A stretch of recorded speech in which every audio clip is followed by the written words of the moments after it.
Monsieur le secrétaire général pour l'investissement, monsieur le député, monsieur le vice-président du conseil régional, monsieur le vice-président de Lyon Métropole, madame la vice-présidente de Lyon Métropole, monsieur le vice-président de Saint-Étienne Métropole, monsieur le maire de Lyon, monsieur le président de l'université de Lyon, mesdames et messieurs les présidentes et présidents d'université, messieurs les directeurs d'écoles et d'établissements, chers tous. Monsieur le président de l'université, permettez-moi tout d'abord de vous remercier infiniment de cette invitation, à la fois en mon nom et celui de monsieur le préfet, pour participer à ce moment solennel pour nous réjouir, en fait, de quoi? D'un avancement très rapide, très profond de l'IDEX lyonnais, mais aussi de saluer l'ensemble des acteurs de la région académique. Et vous l'avez indiqué, monsieur le vice-président du conseil régional. Je crois, et nous croyons ensemble, que nous célébrons aussi des valeurs républicaines, car dans toutes les interventions, ce que nous avons entendu, c'est le bien commun, c'est l'intérêt général. La liberté, l'égalité, la fraternité, l'ouverture et l'humanisme. Tous ces principes font en sorte que nos établissements d'enseignement supérieur sont des lieux d'accueil, sont des lieux de créativité et sont des lieux de responsabilité. Ces valeurs, c'est notre fil rouge qui nous rassemble, quels que soient nos regards, quelles que soient nos positions. Car c'est ensemble qu'hier, aujourd'hui, demain, nous allons créer ensemble l'enseignement supérieur, la recherche et l'innovation. Dans une société en pleine mutation d'une part et en relevant des défis qui sont des défis innombrables. Je pourrais citer la transition économique, sociétale, environnementale et numérique. Il y a été fait allusion sous ces différents aspects tout à l'heure, avec brio, avec sincérité et avec une grande force. Nous sommes, nous le pensons tous, dans une société apprenante, dans une société de risque, telle qu'elle est définie par Joseph Stiglitz, par exemple, où l'université trouve tout son sens pour accompagner son développement, garantir sa création, la transmission et la valorisation du savoir, exercice extrêmement difficile, mais au profit de quoi?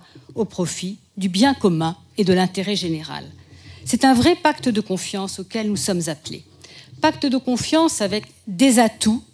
Vous l'avez cité, mesdames et messieurs les intervenants, vous l'avez cité, monsieur le maire, atouts de la ville, vous l'avez cité, messieurs les vice-présidents, madame la vice-présidente, atouts des métropoles, et vous l'avez cité, monsieur le vice-président, atouts de cette région qui est un des 4 moteurs pour l'Europe. Je pourrais rajouter que c'est la 2e région de France pour la création d'entreprises innovantes, monsieur le président, entre autres chiffres clés, ou bien sur la production scientifique.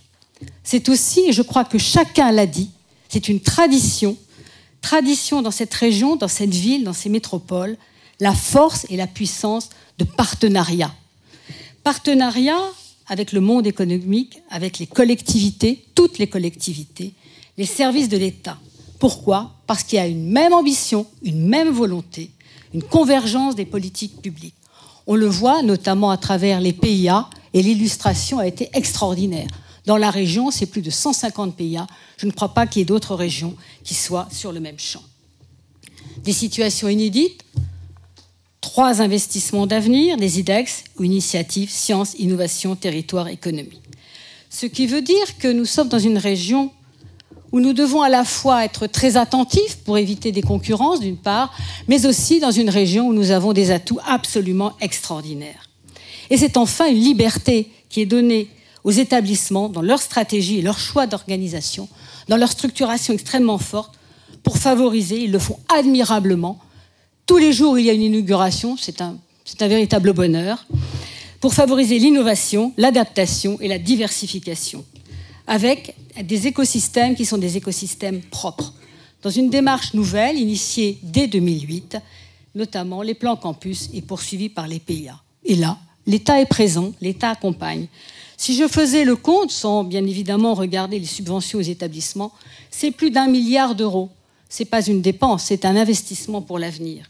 Que ce soit sur le domaine de la recherche, les grandes infrastructures, le grand plan investissement et la vie étudiante.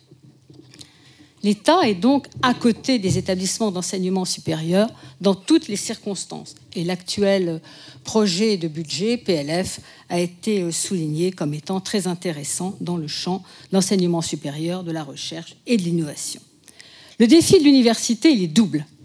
Il est double, et vous l'avez indiqué, Monsieur le Président.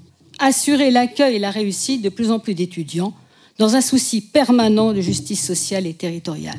Et nous avons mesuré combien, Monsieur le maire, Madame la vice-présidente, Monsieur le vice-président, vous avez souligné la qualité de l'accueil, le souci de l'accueil permanent dans ces deux métropoles. C'est une action admirable et relativement inédite. Vous avez aussi souligné, Monsieur le Président, la nécessité d'assurer une nécessaire montée en compétences induite par des besoins croissants des entreprises sur des qualifications, mais aussi pour faire en sorte que l'insertion sur des nouveaux métiers permette des rebonds. Et ce sont de très nombreux projets sur la formation du bac-3 au bac+5 et au-delà, et ce dans la durée. C'est en cela que la loi sur l'orientation et la réussite des étudiants est une vraie nouveauté. Et il ne faudrait pas réduire cette loi simplement à Parcoursup, qui n'est qu'un outil au service de l'orientation et de la réussite des jeunes. Également, un nouveau regard sur la carte des formations, qu'elle soit initiale ou continue. Nous savons que nous allons travailler ensemble sur ce sujet pour bâtir une stratégie éducative partagée sur l'ensemble du territoire afin de faire en sorte que tous ces jeunes trouvent leur place parce qu'ils sont attendus. Il s'agit aussi, je crois, c'est d'un véritable projet collectif des politiques publiques que vous êtes en train de bâtir. Et l'UDL est extrêmement présent sur ce projet collectif avec des ambitions mises au service des territoires, de tous les territoires, de leur développement, de leur attractivité. Et je souhaite adresser mes très vifs remerciements à toutes celles et tous ceux qui, jour après jour, inlassablement, avec courage, conviction et ambition, travaillent pour une région, pour une nation, pour chaque jeune. Cette mobilisation, cette ambition saura convaincre, j'en suis persuadée, le jury international de la dynamique irréversible dans laquelle s'est engagé ce site. Et je voudrais terminer mes propos par ceux d'un poète célèbre qui passa quelques années enfant de sa vie à Lyon. Pour que la loi du progrès existât, il faudrait que chacun a voulu la créer, c'est-à-dire que, quand tous les individus s'appliqueront à progresser, alors l'humanité sera en progrès. Il s'agit de Charles Baudelaire. Merci beaucoup.